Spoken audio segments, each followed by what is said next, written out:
So I want to thank Tate and Gina for putting the effort of organizing, and Kristen, and especially Chase, who invited me back in September, October to come here, and then since then has become one of my everyday buddies and a very close correspondent. So it's a real privilege to be here and getting the chance to be in conversation with him. I wanted to say, since some of you guys are students, that I published this book with a press called Punctum Books, which, if you don't know, is kind of rad,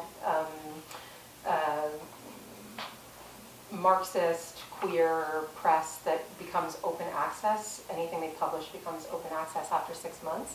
But I covet books and love having them. So if there are any students here who don't have the book who want the book, you can just pick one up on the house at the back at the end of the talk. And otherwise you can download it for free. You're very happy. Otherwise you can download it for free, I think in a month or two. So I'm going to read for a little bit, and then we're going to take a break, and then I might read just a tiny bit more after Chase and I are in conversation. So I'm going to start at the beginning of the book and then jump around a little bit. So the first section of the book is called A Thief, a Desire. It was 2004 and unapologetically frigid in Minneapolis. The radio had pronounced it the coldest day of the year, though I had learned by then to trust nothing that came from news channels. The heat in my studio apartment was out again, and I was bundled indoors in woolly socks, long johns, and a bulky coat, watching my breath billowing out of my body in smoky plumes. My building had been robbed twice within the past week, though my apartment had been magically spared. This is not quite true, because the intruder had in fact come to my door and taken from my doormat my sole pair of sneakers. He had been at the threshold, not quite inside my home, but at its border, and he had taken something from that borderland, something that held value for both of us. In this sense, it seemed to me that we were undeniably linked. Despite the fact that he had not entered my space, I could feel him palpably inside, not only in the fearful sense of anticipating his return, but in the sense that some trace of him had been left behind, had made its way across the threshold and into that tiny, frozen space that had become my makeshift American home. Anticipating that the thief would strike again, I searched the apartment trying to evaluate what else of mine might be seen as valuable to him. Attempting to abate my fear, I decided the ethical move was not to defend against him, but to find a way to welcome him, to make his forced entry feel less violating. I put a post-it note in the fridge affixed to a can of Red Bull that read, "Please feel free." The note was a strange welcome to my unwanted intruder, an offering of something that it would not hurt me to lose. In fact, the Red Bull was the remnant of some other visitor, someone I had already forgotten, who had left behind an item I would never consume. I knew there was an ethical flaw at work in my act of strange hospitality, of offering something to my intruder that I myself did not want. I was deep in self-critique even before the sticky had stuck. I was young and cold and could feel my body aging. As a brown Canadian kid, I had imagined America as a two-headed monster. One head was a gleaming blonde-haired boy with a mouthful of exotic American candies, a big perverse smile chewing unrelentingly. The other head was cloaked in the clownish headgear of the Ku Klux Klan. I found both heads silly and terrifying. Both, in different ways, seemed to want to devour me. I came to the United States to study, urged by keen Canadian professors that a PhD in hand from an American university would make me golden upon my return. I came with hesitancy, never once considering that I might not return, that moving south would over time transform me into an expatriate. When that frigid day in Minneapolis had come to pass, I had been living in America for months and no longer envisioned the nation as a monster. In fact, I had grown to love monsters, recognizing their social function as the abject edges of society. The creation of the monster, I had discerned, is a way of crafting an outside so that a collective can imagine itself as bounded, cohesive, and impenetrable. The monster is a being who will not or cannot fit normally. whose existence makes others uncomfortable and who therefore must be shunned and exiled. No, America was not a monster, though it was highly skilled at creating monstrous figures and exerting force against them. My intruder guest felt like a monster, like something lurking at the edges of what I had come to believe was properly mine, something that threatened to come inside and in so doing to force me to reckon with my relation to it. Waiting to be robbed is like waiting for an imminent accident in which both you and your assailant are together in disaster. Your assailant in that single moment wields more control, and in response you become, in a sense, other to yourself. You cannot uphold the usual fantasy of being a self-governing body. You are palpably exposed. I responded to this crisis of being by doing what I always do in moments of critical uncertainty. I did what I had come to America to do. I studied.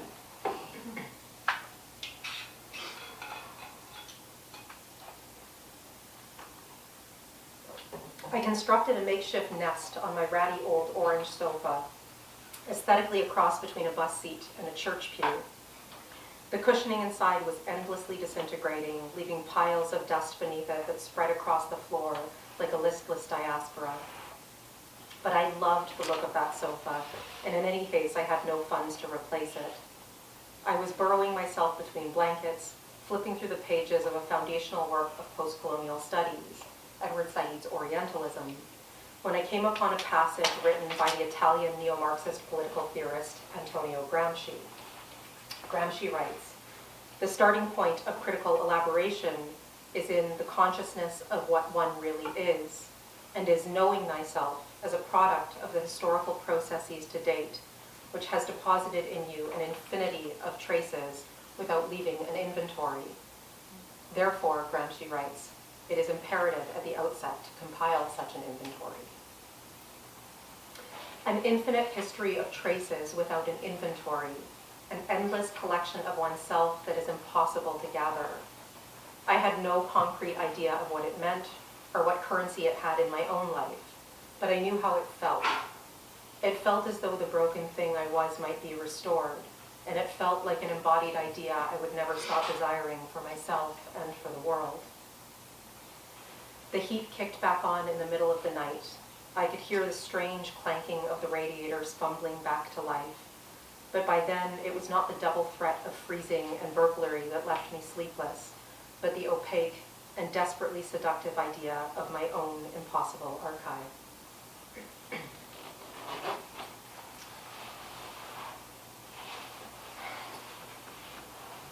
We were scrambling toward the archive. We knew it was crucial, but I suspect that few of us knew what it meant or where it was or what to do with it. We were graduate students in a small cultural theory program, plummeting deeper and deeper into debt, which is in a sense its own hellish kind of archive. We were hoping to be one of the rare exceptions that would be plucked into that almost mythical land of tenure-track work. The job market had undeniably tanked, and a PhD had radically changed over time from being a gateway into stable academic employment to being a credential with almost no real currency in the world. As the university became more and more corporatized and increasingly driven by exploited labor, it was also churning us out in droves, spitting us out in a world of highly competitive and highly unstable employment.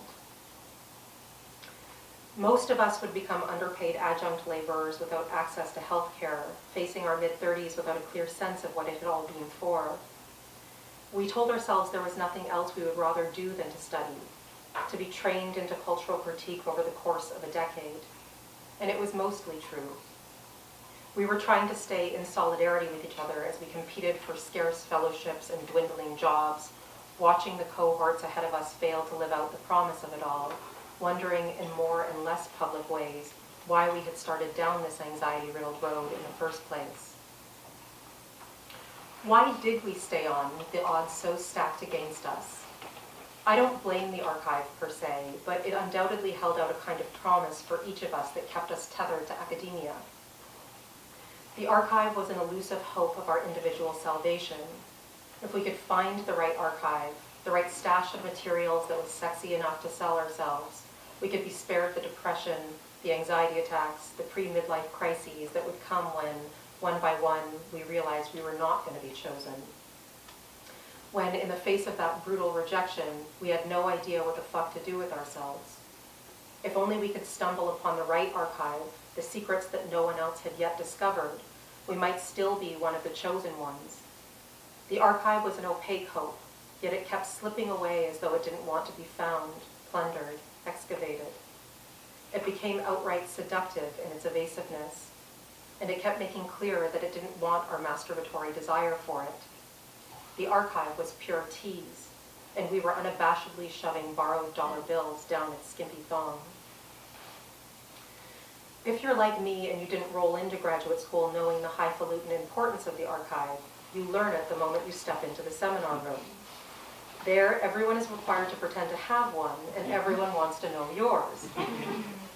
What's your archive? You'll be asked repeatedly, and your answer will reveal how seriously you should be taken. You learn quickly that archive in this context can mean almost anything. In its most obvious iteration, the archive might be a physical place where a collection of documents is housed. It behooves me here to admit that I have almost no experience of the brick and mortar archive, that in fact I have a long history of becoming discomfortingly overwhelmed in spaces that contain masses of information. Since childhood, I have felt like a shrunken mind that knows too little, that cowers like a beaten dog each time I am confronted by vast architectures of knowledge. But archive has more expansive meanings too, which can signal a body of literature, as in the literature of a group of politically motivated writers in South Asia between the 1930s and the 1960s, or a series of monuments, or a collection of images. In other words, archive in graduate school simply means what you are studying, and calling what you study an archive gives it heft, grants it the status of an intellectual pursuit. Your archive is an expected declaration, a pronouncement that makes manifest your worth and belonging in the great halls of higher learning. The archive, it must be noted, is also your enabling fiction. It is the thing you say you are doing well before you are actually doing it, and well before you understand what the stakes are of gathering and interpreting it.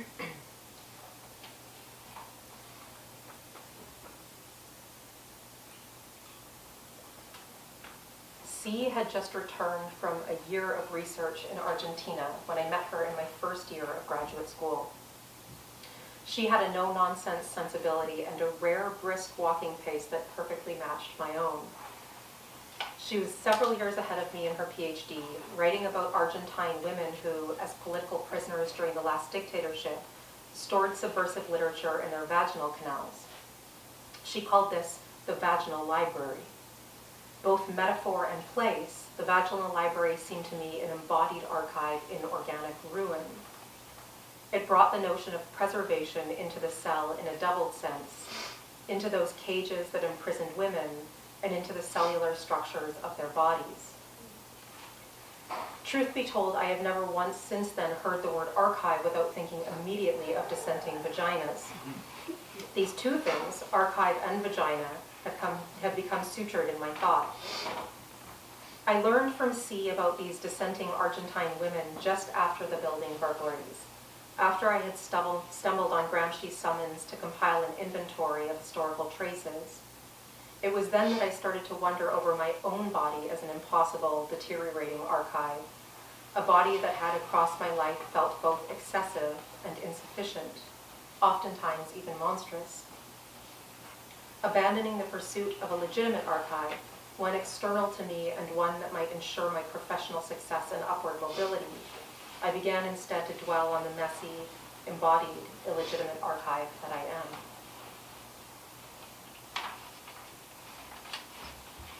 Some of the parts of this book are just little fragments, so I'm going to read you just one short standalone paragraph.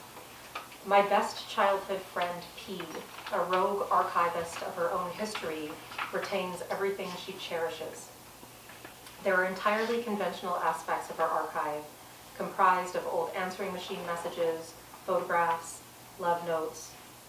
But there are more perverse items too, such as the single crinkly pubic hair culled from the body of the boy with whom she lost her virginity. It has moved with her across 2.5 decades of her life, It travels with her. We might even say that it has, in a sense, become her. At the very least, it is a material sign of a moment in which she knew, with absolute certainty, that her body was being opened and exposed to an outside world. I'm going to skip ahead kind of significantly and read one last section of the book, and I need to give you a tiny bit of context because a lot of this book has to do with my own experience of embodiment, both through radical pain and through childbirth, two separate experiences. And you'll hear me in this passage talk about myself in surgery because I went into an emergency neurosurgery, and my father, who was living in Canada, left Canada to come toward me to help during this emergency surgery. My father died twice, both times in a hotel room in Fargo. He had crossed the border from Canada in pursuit of me, an act of rescue that was entirely unprecedented in our shared history. He understood the severity of my crisis and had left Canada as he had once long ago left India as an immigrant, through an act of determined agency. When he and my stepmother crossed the border in North Dakota, he was asked the reason for his travel. He told the customs officer that he was going to see his daughter. When asked the reason for my being in the United States, he replied that I was employed as an English professor in Virginia. As was always the case, the answer thoroughly mystified the customs officer, who struggled to understand how a brown man with an Indian accent could produce offspring that specialized in the English language. My father was detained for further questioning. As they pulled away from the border, my father laughed at the blatant ignorance of the guards of our nations. At dinner in Fargo, he told his wife that the air was bad in the restaurant and that he needed to return to the hotel for rest. Almost as soon as he reclined on the hotel room bed, he made a single gasping sound and was gone. My stepmother screamed, utterly unprepared to lose this man she loved so unabashedly, a man who had betrayed no signs of ill health. The paramedics worked on his lifeless body while my stepmother stood stunned, thinking how extraordinary it was that even with paramedics overtaking his body on a hotel room floor in North Dakota, my father appeared so unfalteringly dignified. And then, like a scene in a film that seems too much, too convenient, too unrealistic, he sprung back to life. And with that unfaltering dignity, he scolded the paramedics, insisted that he had simply been in a deep sleep, told them that he was a doctor, and kicked them out of his room. In fact, he was an allergist and years into retirement, and he was making a strong case for himself, assuming authority. Why did my father not surrender himself to the hospital in Fargo, having so clearly suffered a monumental heart attack? Months later, my stepmother told me that she believed that he simply couldn't give himself over because doing so would mean that he could not board the plane to Virginia to be with me. She said this without a hint of blame, in the voice of someone willing to fill in what was not said but deeply felt. And I knew what she said to be true. My stepmother was understandably hysterical after the paramedics hesitantly departed. She begged my father to heed their insistence that he be immediately admitted to the hospital, emphasizing the magnitude of the fact that he had just died and somehow returned to life right before their eyes. He remained stoic, comforting and calming her, telling her that if he was in danger, he would go willingly to the hospital.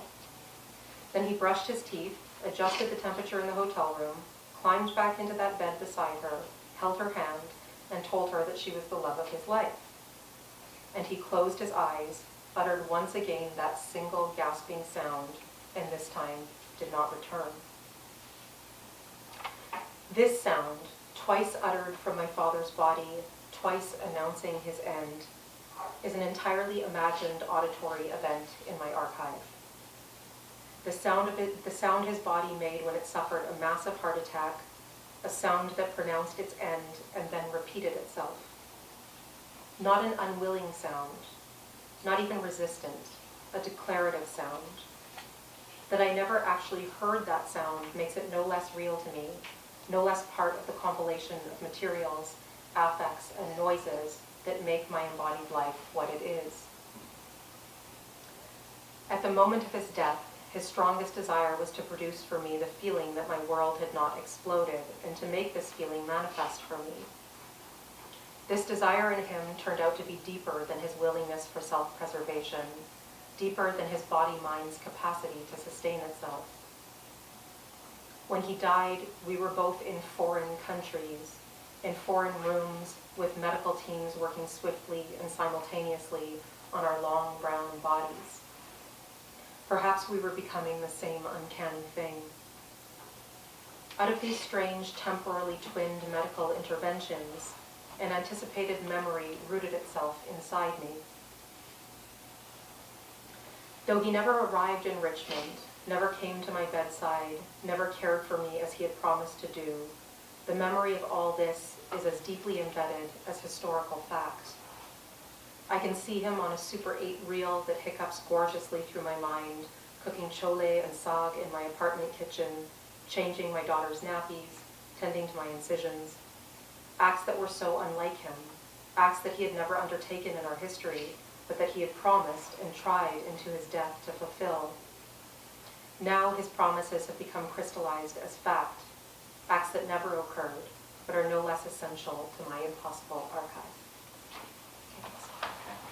Thank you. Interesting to me that you think I wrote a memoir. Mm-hmm. And then I know you've been asked, for example, do you feel like you wrote a novel? Mm-hmm. And so rather than answer that in my own terms, I was wondering, speak to where you think this book is working and where it is not. I will, but I also want to know what you think I wrote, but we'll back at that. So yeah, there was the first interview that I did for the book. Somebody asked me off the bat about memoir, and I was like, I don't really think it is a memoir, though. Should we turn a little bit more like this? But I think that I've come to think about the book as a kind of body meditation, rather than as a kind of, rather than as a memoir, because there are a couple of things to say about the question of memoir, and the question I think that we've talked about before about auto theory, since that's something that you also produce. And auto theory is one of the catchphrases, as you guys all know, that it circulates widely, but is also being used to characterize this book. And one of the things that the book is really trying to do, that maybe doesn't come across so much in the passages that I read today, is to try to undo the auto of auto theory.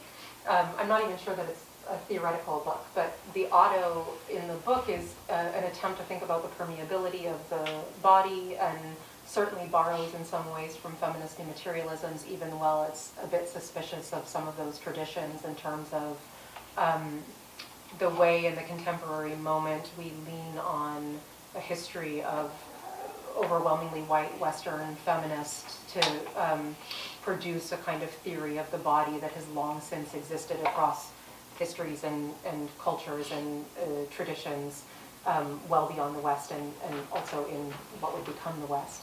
And so generically, I think the book is more an attempt to really meditate on the body as something that is not just itself, is never just itself. And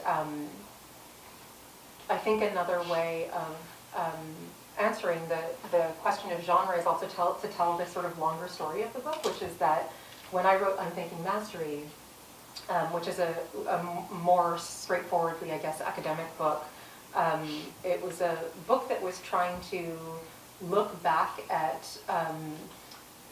20th century anti-colonial resistance movements to colonization that repudiated mastery in terms of the master and the slave, but very strangely, and I think perversely, recuperated mastery in very particular forms to undo the colonial masterful relation. So like, for instance, Gandhi is somebody who would say, the colonial relation is a masterful one, we need to undo that relation, and in order to undo it, we need to become self-masters. And Fanon would very famously, a little bit later, would very famously say, we need to actually enact a moment of violence to become the masters of our masters in order to create what he calls a new man, right? To create new world relations that are more equitable. And so there's an interesting way in which we've inherited in our kind of anti-colonial legacies, we've inherited a fundamental critique of mastery at the same time as we've reproduced it in newfangled ways, or ways that are seen as good, right? And so I was trying to think about the continuity of mastery across, taking away the good mastery and the bad mastery and just like trying to produce a theory of mastery and what it is. So all of this to say, I did all this front work about Gandhi and Fanon at the front of the book, and at the back of the book, I turned into a very canonical literary scholar, meaning I was like super tightly close reading post-colonial literary texts for the back half of my book. And one of my readers pointed out the paradox of the fact that what I had actually done is like reproduced the very grounds of my critique by becoming a masterful close reader of post-colonial literary texts instead of trying to do something more vulnerable and less committed to a kind of performance of myself as a master scholar. And so I ended up writing myself into the book in a gesture that is not super common for a first academic book, and that I didn't really understand that was the case at the time. And after, famous feminist theorists would be like, that was very brave to do for your first book, and I didn't really realize it was a risk. But I was trying to think about ways of writing and ways of thinking that would not produce the same kind of apparatus of mastery that I had been so schooled into and that I was trying to actually study and unthink. And at the same time, I was writing this series of poems that were like sort of poem therapy. I don't know if anybody has like secret poems. I have secret poems. And basically all of the contents of No Archive Will Restore You was like part of the secret poems that I was writing on the side that then just kind of like came out through that kind of rewriting of the back half of Unthinking Mastery, and came out in this form. So there's something, I think, related to poetry in this book, even though it's not in any sense it's poetic, I think. But it's also just like a turning over meditation of experience of embodiment in the ways that bodies and sounds and things are always circulating and never only one. Well, it strikes me too that in a text where you're continuing to push back against the self as a contained singular entity, you also need to think about authorship in similar ways. So you are not writing alone, and you make a lot of work out of the words of others throughout the text through sort of a more classic citational practice. Everyone from Les Feinberg, for example, to the most contemporary Maggie Nelson. And I'm curious if you could speak to maybe what I would call the ghostwriters, or the texts that you were engaging with who don't appear so visibly throughout the process. Chase, you gave me like a little heads up to this question, and I've been mulling over it since you mentioned it at lunch, and I'm just realizing right now that my answer to the question is, I'm working on a new book project right now. One of the mortifying things for me about this book is that for somebody who's so committed to postcolonial studies, who teaches a lot of brown and black feminism, this book in its citations is very white. And so the book that I'm writing now, which is a long letter to my daughter, is only citing and only riffing on basically brown and black feminisms, as a kind of like, because it's super interesting to me the fact that even when I say like I cite white feminist new materialisms, and then I'm like, but there are these whole other traditions, and I don't cite what those traditions are or who the thinkers are. And so there's something interesting to me about like my schooling, which was very white and very Western, and the way that my schooling kind of appears here and infiltrates this book. And so, I think one of the writers who doesn't appear specifically in this book, and honestly sometimes I forget who appears where and in what parts of my writing, but Sarah Ahmed, there's a moment in Queer Phenomenology where Sarah Ahmed writes this really beautiful passage about being on a street with her Pakistani dad and her white Welsh mum, and feeling like physically drawn toward her mother's white body. And I was thinking a lot in Unthinking Mastery, in my first book, about the ways that my body has been shaped and cultivated in proximity and desire for other bodies around gender, but certainly around race, as you know, someone who shares a not unsimilar biography to Sarah Ahmed, and so that really spoke to me. It doesn't appear in the book, but I think her thinking definitely influences some of the writing there. And then there's people like Jamaica Kincaid, whose writing I've written a lot about elsewhere, who's, I think, an infuriating writer at the level of her like sheer blatant contradictions. But I love her for that, and that's part of what I was trying to do in No Archive, is to like, I'm not making an argument in this book. I'm really just like spinning things over and mulling things over. And I like Kincaid's like infuriating, paradoxical, like, I can say X and I can say Y and it doesn't matter that they're radically contradictory, they're both true for me. And so I think, you know, I don't think I do anything quite as provocative in No Archive, but I do think I'm influenced by the spirit of like not feeling compelled to make sense in the ways that we've been trained to make sense. Well, the book is full of many provocations. I was, you know, I'm going to choose my words widely when I say, you know, your book is full of shit, yeah. Quite literally. Yeah.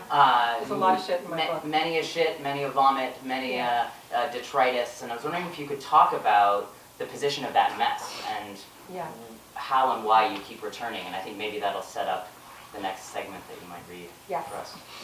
First of all, I want to say that I became friends. My friendship with Chase was congealed around sitting at a bar in Atlanta. This wasn't planned. And Chase said, like literally like a minute into hanging out, Chase was like, I really like the shit stuff in your book. And I was like, thanks, Chase. And he said, my gauge of friendship is like, if I was to shit my pants right now, would we be okay?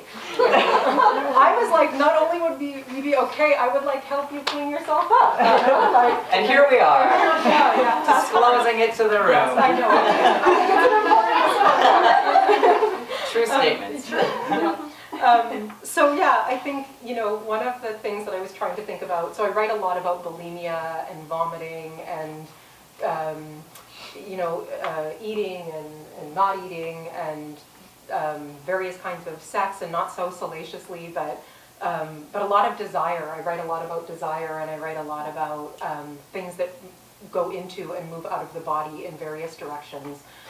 So like thinking about eating as a digestive process, but also vomiting. And so shitting became important to my thinking, in part because it's something that we don't ever really talk about. And I had this, I write a little bit about this in here, but I was at NYU for my first very academic book, and I was meeting with this seminar, and a graduate student asked me, just like point blank in the room, like, can you talk about your book's recurring preoccupation with shit? And I hadn't written No Archive yet, but I was like, I have no idea that there are any references to shit in that book at all. So I was like he's like peering into my soul. And like, how does he know I'm interested in shit? I didn't write about shit. And then he went through my book and like detailed all like manure and like racist slurs, and like that shit actually like appeared in many places that I was totally unconscious of. And so that was like a kind of stimulus for me, actually like inserting it into the book in a way of like thinking about the things that we're not actually meant to talk about, or we don't talk about, or that are in some senses unspeakable to the bounded Western subject that we've all been taught, the proper civilized subject that we've all been taught to become, and to try and think about things like shitting in a way that can kind of undo and redo our sense of ourselves and our sense of ourselves in community. Here we are. Here we are. Can I ask you to read maybe another bit, and then we'll open it up to the room? So a little shitting part.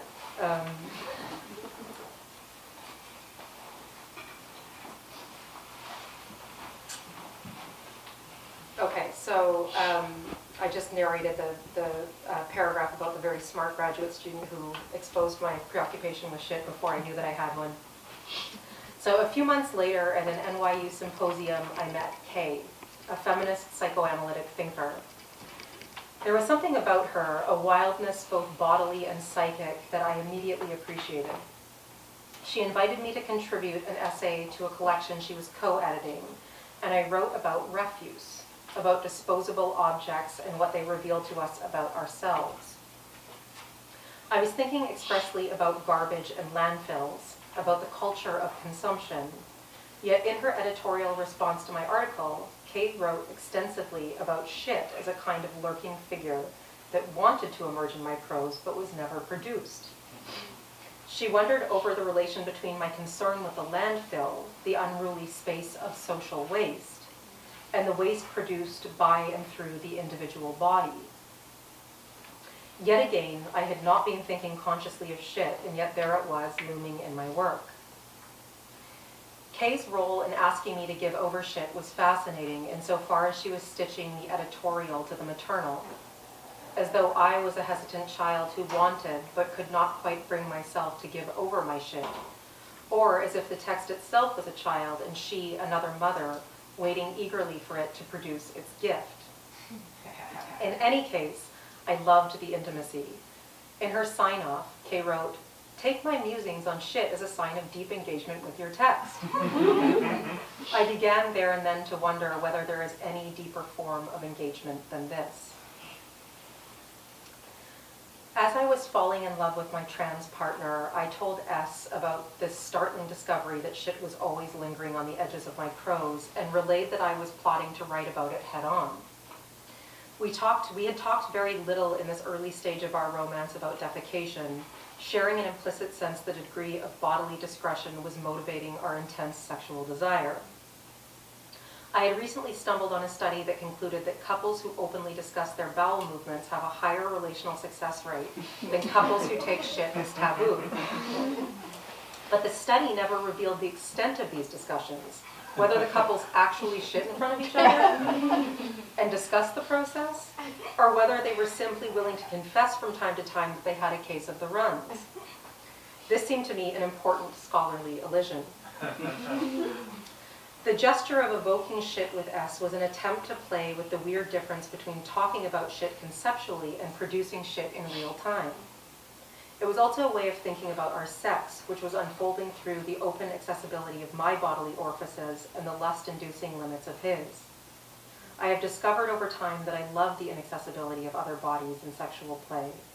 There is nothing more seductive for me than a stone lover, nothing more exciting than one who takes my body entirely but strategically limits my access to theirs in turn. In her extended meditation on queer embodiment, Maggie Nelson relays an anxiety shared by many pregnant women over the scene of childbirth, about the repercussions of their male partners witnessing another body emerging from their vaginal canals, and the likely prospect of shitting in front of them during childbirth. How, many women wonder, could their partners find them sexually desirable after seeing their bodies produce organic matter so blatantly? I'm with Nelson, who finds this formulation confounding given how close it comes to mirroring what for some of us is most sexually satisfying, the body opening up, the body letting go. Nelson disrupts the anal taboo, insisting on her interest, quote, in the fact that the human anus is one of the most innervative parts of the body, end quote, reminding us that the cultural unwillingness to abide by the anus sets limits on how we come to think, fuck, feel, and love. It makes sense to me that Nelson's consideration of the anus is situated in a text that is concerned with queer and maternal embodiments. Giving birth critically recalibrated my relationship to my body, and in a real sense made me open to thinking and feeling in ways I had not thought to access before. In an obvious way, being a mother makes you open to and anticipatory about the shit of another whose excrement becomes part of your everyday life, part of the contract and contact you keep making with the world. I would be remiss here not to mention that I spring from an anally oriented family. Sorry guys, this is going to be really gross. One whose collective memories are largely constructed around scenes of shitting. The link between the maternal and the anal runs deep for me. A case in point is my mother's infamous bolon knife, an ordinary kitchen knife she would access each time the toilet was clogged with a bolon, her clinical term for an excessively large shit. We children would become all energy and excitement when when our sibling would produce a bolon, circling wildly around our mother as she made her way to the knife drawer. As she marched up the stairs to the toilet, knife in hand, we would fall in line like a row of mesmerized ducklings, almost reverential toward her singular determination to dismember the shit beast. We would gather around the toilet and gawk collectively at the immensity of the feces and watch our mother maim it before delivering it to its destiny, heroically flushing it away. S was amused to learn about my preoccupation with shit, which I took as a promising sign, and immediately introduced me to Michel Gondry's short film, One Day. The film stars Gondry himself as the defecator and David Cross as his feces. If you haven't seen it, it's on YouTube, it's quite funny. It opens with Gondry emerging from a bathroom stall, followed, to his discomforting surprise, by his giant humanoid feces. Looking at Gondry squarely, his feces asks, "What, we're not friends anymore?" After a brief chase in which Cross as Pooh publicly accuses Gondry of attempted murder by flushing, the feces agrees to drop his charges if Gondry will recognize him. Gondry hesitantly concedes, and the feces affectionately declares him Papa as he embraces his maker with his shit body. Ashamed and humiliated by his fecal offspring, a series of madcap scenes ensues until Gondry wakes up the next morning to his shit having shed its fecal body and emerged as a Nazi who controls and abuses him. In the final scene, the feces come Nazi shouts, "You can run, but you can't hide, Gondry. I am you." All this to say that I am not singular in my consideration of the stakes of caring for shit, though I suspect that my own maternal forms would produce quite different results from Gondry's hilariously halting and discomforted acts of fecal fathering. Perhaps what I really mean to say is that I want to be responsible to and for my body, for everything it yields. Thank you.